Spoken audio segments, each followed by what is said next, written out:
kita berjumpa lagi. Saya akan membawakan satu lagu pujian. Tapi sebelumnya, jangan lupa like, share, dan subscribe agar kita tetap bertemu. Rahmat-Mu ya Tuhan tak terduga, betapa besarnya dalam dunia, terdapat di darat, laut, dan udara. Olehnya manusia berbahagia.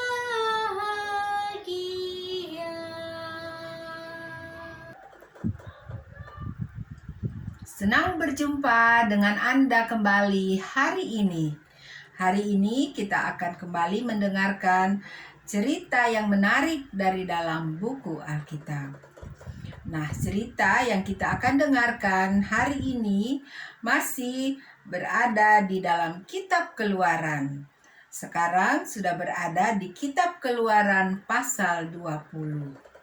Nah, apakah cerita di kitab Keluaran pasal 20 ini? Kita akan mengikutinya bersama-sama. Tetapi sebelumnya saya akan mengingatkan sedikit tentang cerita di pasal yang lalu, yaitu di pasal 19. Nah, diceritakan di pasal 19 itu bahwa Tuhan Allah datang menemui Musa dan bangsa Israel.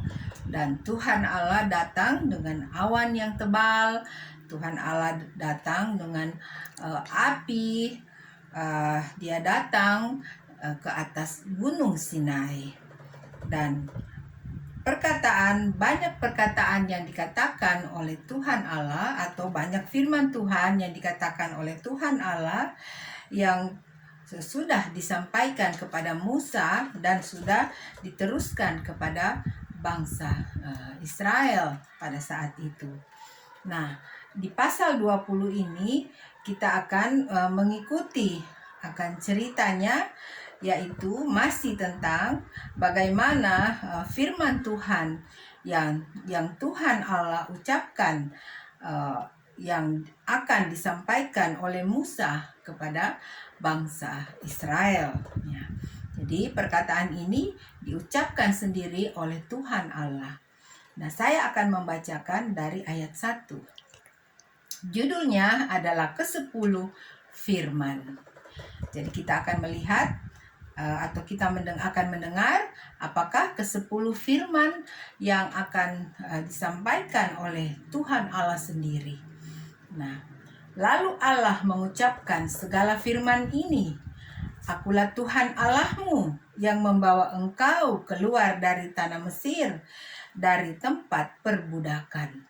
Nah, jadi sekali lagi Tuhan Allah tetap mengingatkan ya kepada Musa dan disampaikan kepada bangsa Israel bahwa Tuhan Allah lah yang membawa mereka keluar dari tanah Mesir, yaitu dari tempat perbudakan. Nah, selanjutnya di ayat 3. Jangan ada padamu Allah lain di hadapanku.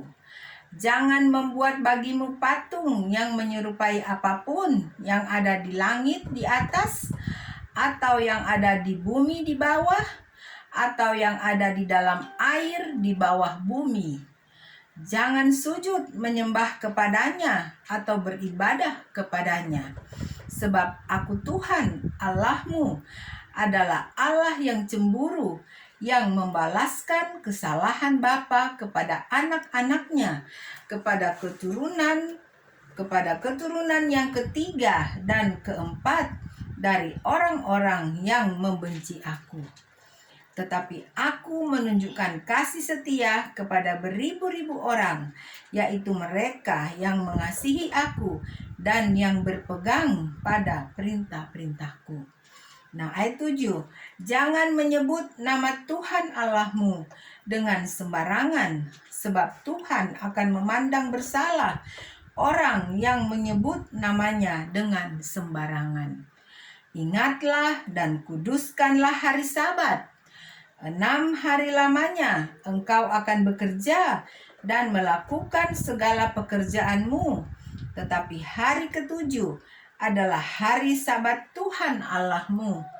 maka jangan melakukan sesuatu pekerjaan, engkau atau anakmu laki-laki atau anakmu perempuan, atau hambamu laki-laki atau hambamu perempuan, atau hewanmu, atau orang asing yang di tempat kediamanmu. Sebab 6 hari lamanya Tuhan menjadikan langit dan bumi, laut dan segala isinya, dan Ia berhenti pada hari ketujuh. Itulah sebabnya Tuhan memberkati hari Sabat dan menguduskannya. Nah, saudaraku, kembali lagi ya, Tuhan Allah memperingati atau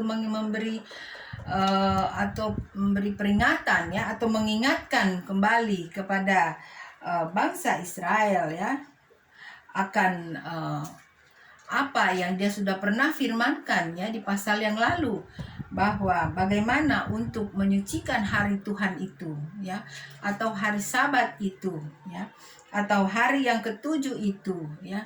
Nah, itu sudah dinyatakan oleh Tuhan Allah pada pasal yang lalu, yaitu bagaimana Tuhan Allah menurunkan mana ya, roti dari surga ya selama 6 hari, dan pada hari yang ketujuh Tuhan Allah tidak lagi menurunkan akan roti itu ya. Oleh sebab itu bangsa Israel harus memungut roti pada hari persiapan atau hari Jumat itu 2 kali banyaknya, karena pada hari Sabat, hari yang ketujuh itu, roti dari surga atau mana itu sudah tidak lagi diturunkan oleh Tuhan ya.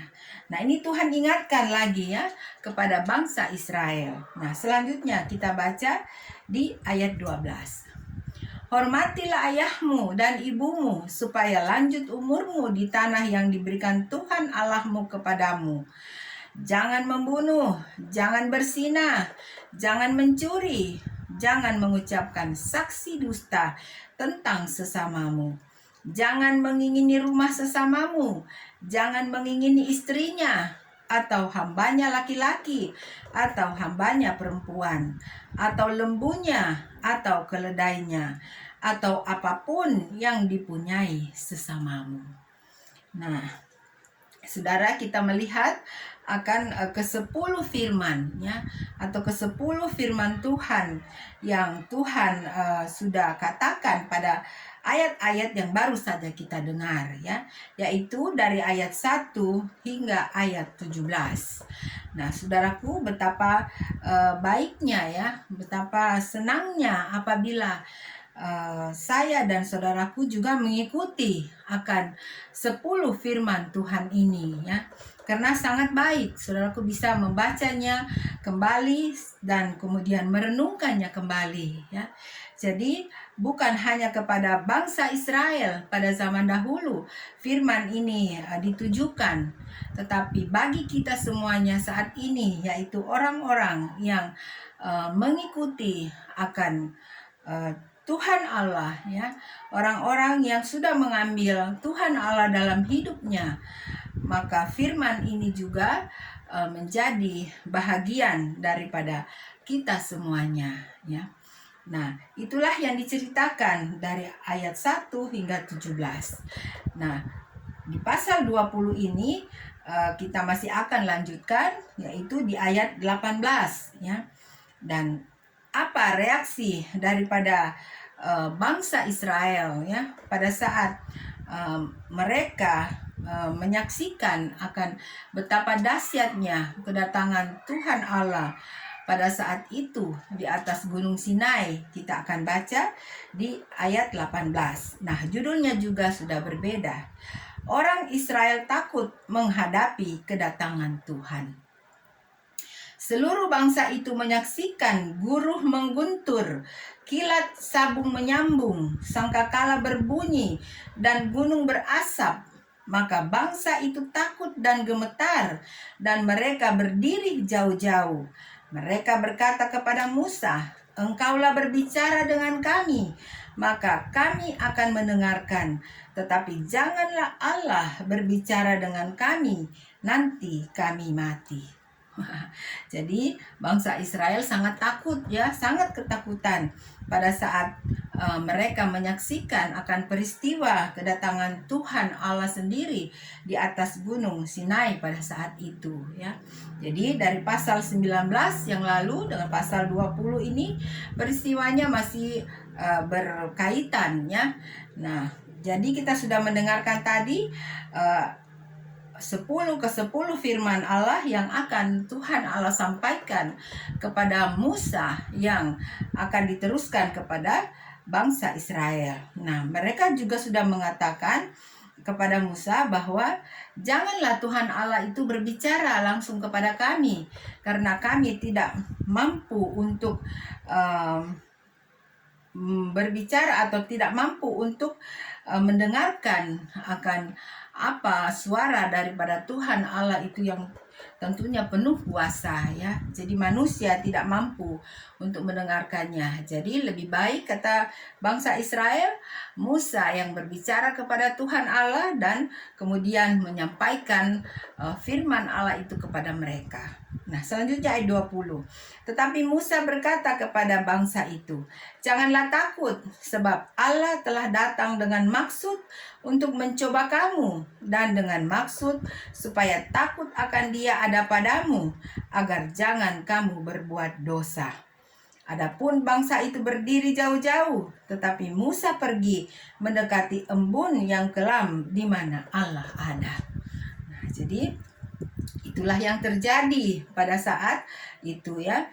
Jadi sekali lagi bangsa Israel sangat ketakutan dan Musa menguatkan mereka dengan mengatakan bahwa jangan takut sebab Allah telah datang dengan maksud untuk mencoba kamu dan dengan maksud supaya takut akan Dia ada padamu agar kamu jangan berbuat dosa.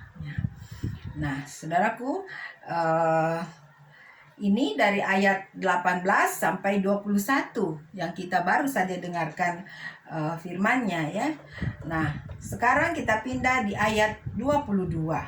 Nah, di ayat 22 ini sudah lain lagi judulnya. Kita akan mendengarkannya bersama-sama. Peraturan tentang kebaktian. Lalu berfirmanlah Tuhan kepada Musa, "Beginilah kau katakan kepada orang Israel, kamu sendiri telah menyaksikan bahwa aku berbicara dengan kamu dari langit. Janganlah kamu membuat di sampingku ala perak, juga ala emas. Janganlah kamu buat bagimu." Nah, jadi di ayat 22 ini Tuhan Allah berfirman kepada Musa yang Musa harus katakan lagi kepada bangsa Israel ya, bahwa mereka sudah mengetahui bahwa Tuhan Allah tidak menyukai apabila mereka membuat sesuatu ya. Artinya jangan membuat patung ya. Jangan membuat patung, tadi kita sudah baca di ayat 4 ya. Jangan membuat bagimu patung yang menyerupai apapun yang ada di langit di atas, atau yang ada di bumi di bawah, atau yang ada di dalam air di bawah bumi ya. Dan seterusnya kita sudah dengar tadi ya. Dan kemudian di sini dikatakan lagi bahwa janganlah kamu membuat di sampingku ala perak, juga ala emas, janganlah kamu buat bagiku ya. Ulang, saya membacakan, janganlah kamu membuat di sampingku ala perak, juga ala emas, janganlah kamu buat bagimu. Dan ayat 24, kau buatlah bagiku mezbah dari tanah, dan persembahkanlah di atasnya korban bakaranmu dan korban keselamatanmu, kambing dombamu dan lembu sapimu, pada setiap tempat yang kutentukan menjadi tempat peringatan bagi namaku. Aku akan datang kepadamu dan memberkati engkau. Nah, jadi Tuhan Allah mengatakan bahwa bangsa Israel tidak boleh menyembah yang lain ya, ala-ala yang lain, seperti tentunya yang mereka biasa lakukan pada saat mereka berada di tanah Mesir ya. Jadi mereka tidak boleh melakukan itu ya. Tuhan Allah mengatakan bahwa kamu harus membuat mezbah dari tanah, ya. Kemudian di atasnya kamu harus menaruh korban bakaran dan korban keselamatanmu berupa kambing domba dan lembu sapimu pada setiap tempat yang kutentukan menjadi tempat peringatan bagi namaku. Nah, selanjutnya di ayat 25. Tetapi jika engkau membuat bagiku mezbah dari batu, maka jangan engkau mendirikannya dari batu pahat. Sebab apabila engkau mengerjakannya dengan beliung, maka engkau melanggar kekudusannya. Juga jangan engkau naik tangga ke atas kemezbahku, supaya auratmu jangan kelihatan di atasnya. Nah, jadi itulah ketentuan-ketentuan yang Tuhan Allah katakan, ya, apabila mereka hendak membuat satu mezbah untuk mempersembahkan korban di atas mezbah itu, sehingga menjadi satu bau-bauan yang harum bagi Tuhan, ya. Nah, jadi dikatakan tadi bahwa mezbahnya harus dari tanah, dan seumpama bangsa Israel ingin membuat mezbah dari batu, dikatakan janganlah batu itu dipahat terlebih dahulu, ya. Jadi biarkanlah itu seperti adanya saja, ya. Jadi jangan dibentuk, ya, sehingga itu menjadi sesuatu pelanggaran, ya, dan itu tentunya sudah tidak kudus bagi Tuhan. Dan juga dikatakan engkau apabila engkau mau naik ke atas mezbah, dikatakan janganlah, saya baca dari ayat 26, juga jangan engkau naik tangga ke atas kemezbahku, supaya auratmu jangan kelihatan di atasnya. Nah, saudaraku, inilah ketentuan atau peraturan-peraturan yang Tuhan katakan kepada Musa yang harus bangsa Israel ini lakukan, ya. Nah, saudaraku, cerita di pasal 20 ini ayatnya hanya dari ayat 1 sampai 26, ya. Jadi ceritanya tidak terlalu panjang, walaupun di sini ada tiga cerita yang diceritakan, tetapi itu semua saling bersangkutan ceritanya. Nah, saudaraku, sampai sekianlah cerita yang saya dapat sampaikan kepada saudaraku. Jadi sekiranya saudaraku ingin mengulangnya dengan membaca atau mendengarkan video ini, silahkan. Tapi saya berharap agar supaya saudaraku dapat kembali mengulangnya dengan baik, dan memohon Roh Kudus untuk menuntun saya dan saudaraku atau saudaraku di dalam membacakan akan firman Tuhan, khususnya di pasal 20 ini, yaitu dari ayat 1 sampai 17. Nah, biarlah Roh Kudus akan menuntun saudaraku semuanya sehingga kita berbahagia. Nah, saudaraku, sampai sekianlah pertemuan kita. Nanti kita akan berjumpa kembali di waktu yang Tuhan kehendaki. God bless you. Bye.